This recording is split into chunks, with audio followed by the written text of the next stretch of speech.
In my village, legends are more than just stories. They are the essence of our identity and sometimes the source of our fears. I grew up hearing tales of La Llorona who roams the river, the Chupacabras who stalks the cattle, and the Nahual who lives in the deep forests. Although reason tells me that they are only tales, the fear persists and is passed down from generation to generation. My life revolves around agriculture and activities that connect me to the land and water, but also expose me to the dangers that lurk in the darkness. To survive, I have learned to read the signs of nature, to respect the boundaries of the forest, and not to venture into the river when the moon is full.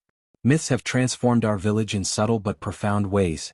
They have shaped our customs, our beliefs, and our way of seeing the world. They have created a sense of community and belonging, but they have also generated divisions and prejudices.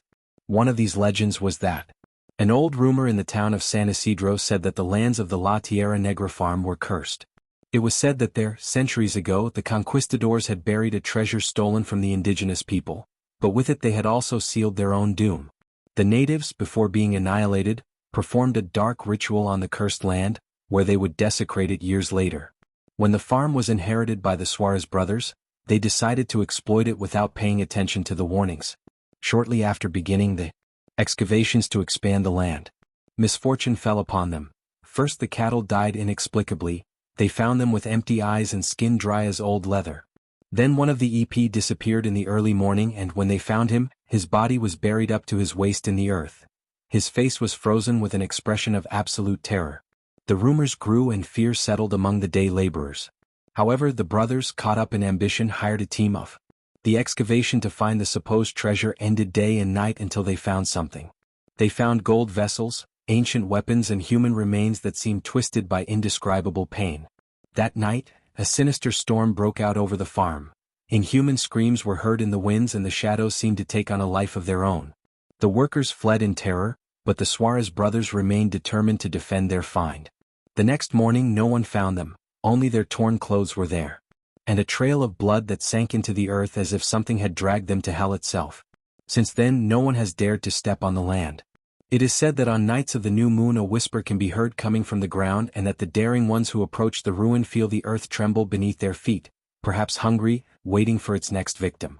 Despite knowing these stories, the mission brought us to this place. We were just a group of men in search of something that perhaps we would never have wanted, but when one is hungry and when life puts you against the wall, warnings become unimportant stories. And this story about the Suarez estate, well, it seemed just that, a simple story. I did not learn of the existence of gold by chance. It was one night in the cantina, when luck had already turned its back on me and the future seemed as empty as the glass in my hands.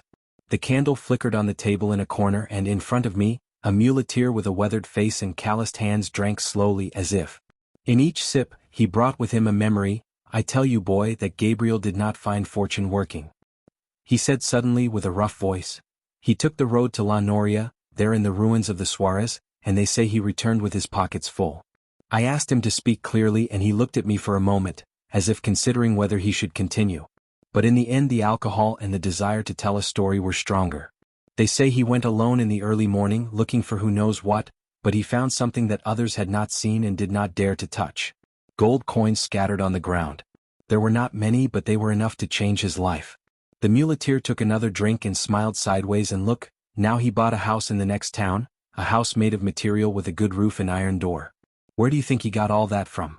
Before he didn't even have enough for a man or a go-pawn. The rumor struck a chord with me, not because I believed in tales of easy fortune, but because I knew Gabriel. He was a poor devil and, in addition to the skills necessary to survive day to day, he was not a lucky man either. However, I was on trial. The next day I went to the town and walked through its dusty streets until I found Gabriel's house. It was true, it was impossible for someone like him to have something like that overnight. I didn't ask him anything. What? His answer wouldn't change what I already knew deep inside me. The gold was there, waiting for whoever had enough courage to look for it, but I wouldn't go alone. I wasn't that stupid. Those lands had a reputation for being cursed, so I spoke to the few men I trusted, people tough with need and hunger in their eyes. When I told them what I knew, they hesitated at first, but misery was a great motivator. And that was how we made the decision. We went into the Black Land in search of the Spanish gold.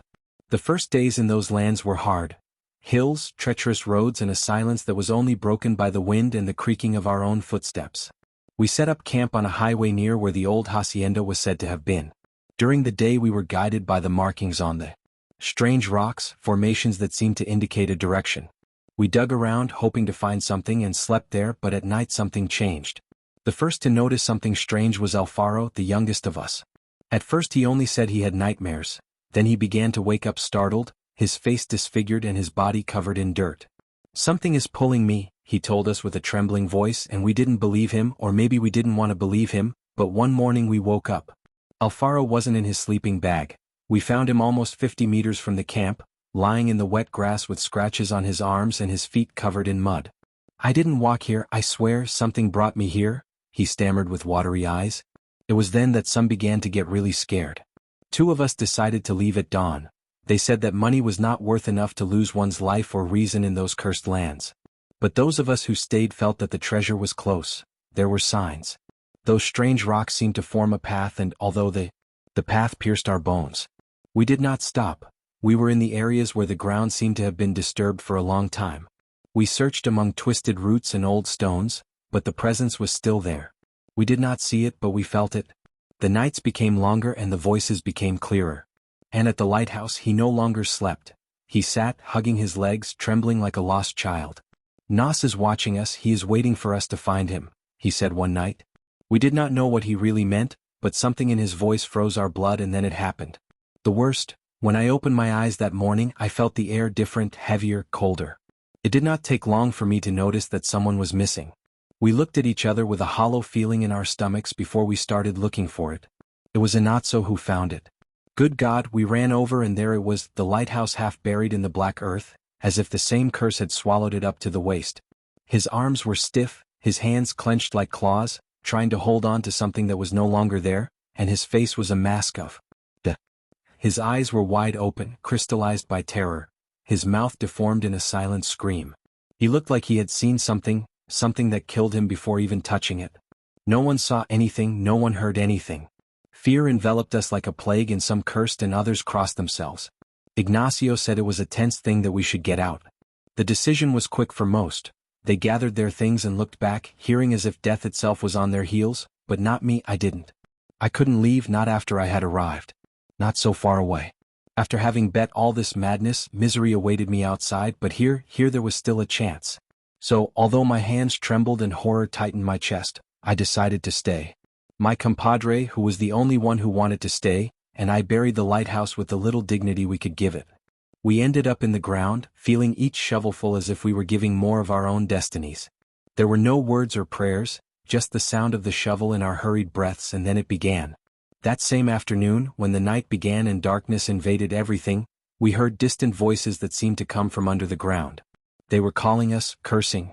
They were screams, heartbreaking cries that suddenly died away as if they were being struck on the ground. "Did you hear that?" my compadre said to me with his gaze fixed on the darkness. I nodded without answering him. Of course I had heard it. The shadows seemed to move on their own. I saw figures out of the corner of my eye. But when I turned my head, everything was in its place until suddenly it wasn't. Then we saw them. They weren't men, they were something else, something that perhaps once was. Twisted silhouettes with empty faces and dead gazes. They rose from the rocks and the earth with their thin bodies, as if hunger had trapped them inside. They didn't move and they were just there looking at us, guards of the gold, owners of the black earth.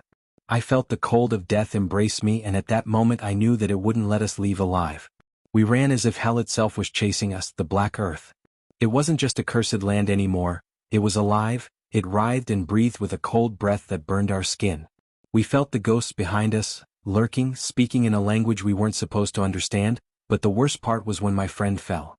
We ran down the slope when the earth beneath his feet gave way as if something had opened a hungry mouth in the ground. He sank up to his knees in the churned earth, and when he tried to get out, the ground swallowed him up a little more. "Help me," he screamed in terror. Painted in my eyes, I ran towards him without thinking, grabbed his arm and pulled with all my strength, but I felt like something was pulling him from below. It wasn't just the earth sinking, it was as if invisible hands were grabbing him from the abyss. He looked at me pleadingly as the earth enveloped him up to his waist.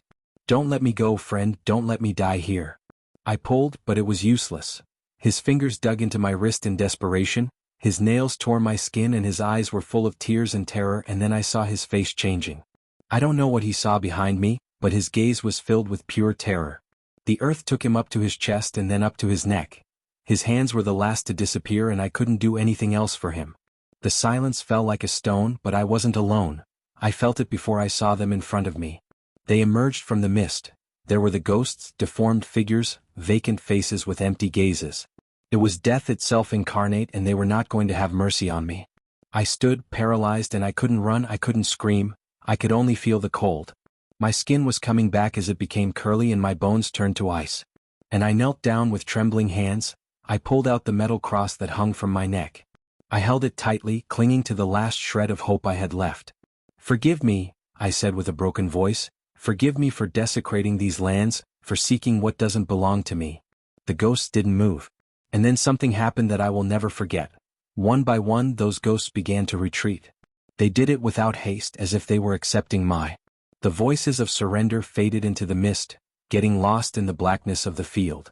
Damn the silence, it came back and the air stopped being so heavy and I could breathe calmly. I felt like I had saved my life and it was my chance to escape.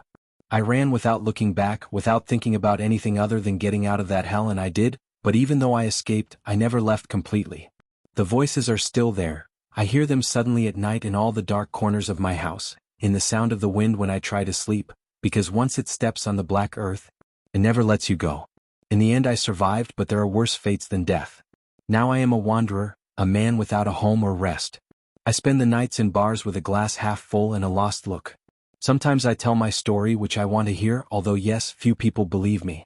They see me as just another drunk, a poor man who lost his mind at some point in his life. They laugh, they murmur amongst themselves and look at me with pity. I don't care about that, and I just want to warn them. I've gone from town to town like this with the same worn clothes, the same steps. Tired and the same nightmares, things that never leave me in peace. I don't sleep well because I can't. Every time I close my eyes, I remember the frozen face of the lighthouse with my friend's hands sinking into the earth while he begged me not to let go, and the worst thing is that the ghosts are still there. They don't chase me like before. Sometimes I see them on every corner or feel their presence.